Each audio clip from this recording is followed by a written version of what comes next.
Okay, so the primate I decided to do for my project is the Gigantopithecus.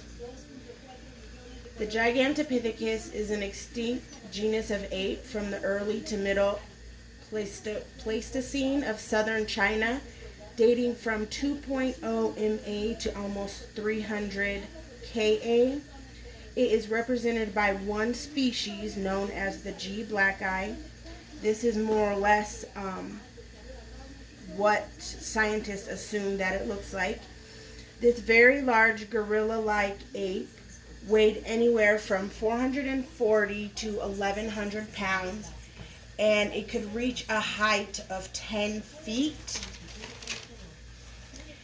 The G. blackeye is considered the largest hominid yet known. Gigantopithecus exhibits a relatively high degree of sexual dimorphism, implying a high level of male-to-male competition, but the small canines in both sexes suggest that these teeth were not important in agonistic behaviors.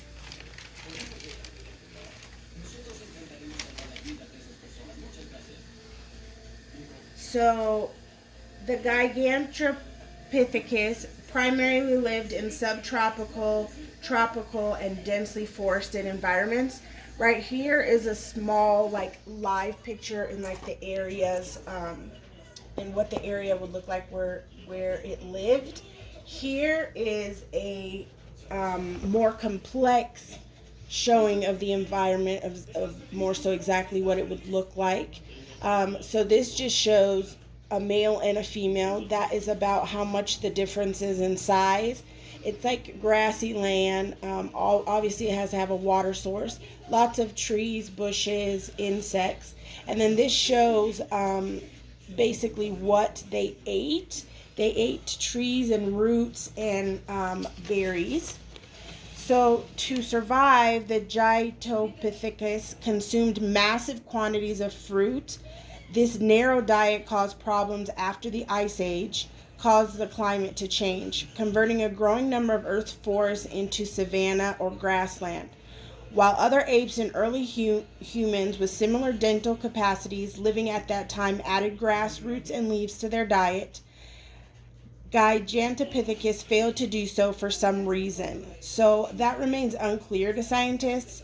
As the study's authors note, the Gigantopithecus probably did not have the same ecological flexibility and possibly lacked the physiological ability to resist stress and food shortage. It was too big to survive when their food supply diminished, and the Gigantopithecus instead went extinct in the wake of the climate change. Beyond that, however, scientists will probably never know whether its picky eating habits can be explained by some genetic cause or whether the giant ape could have adapted but didn't for some other reason.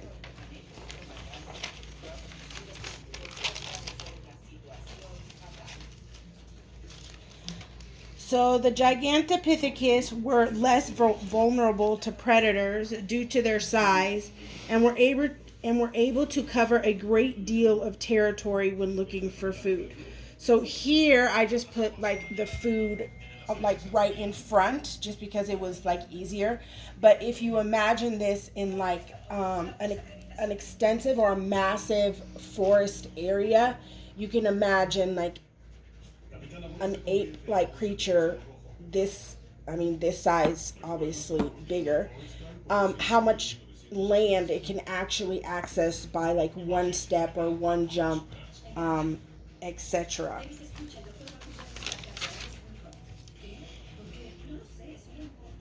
So the Gigantopithecus became extinct 300,000 years ago, like I stated earlier, to climate change and its inability to adapt. The remains of this primate have been mostly excavated from caves in southern China. So, like this area here, which suggests to some paleontologists that the species was restricted to that region. Now, similar fossils were found in northern Vietnam and Thailand. However, these could represent additional specimens that point to a larger geographic range and longer survival time. So this species is known from 4 partial jaws and nearly 2,000 large molars, canines, and other teeth, which date to be about 2,300,000 years ago.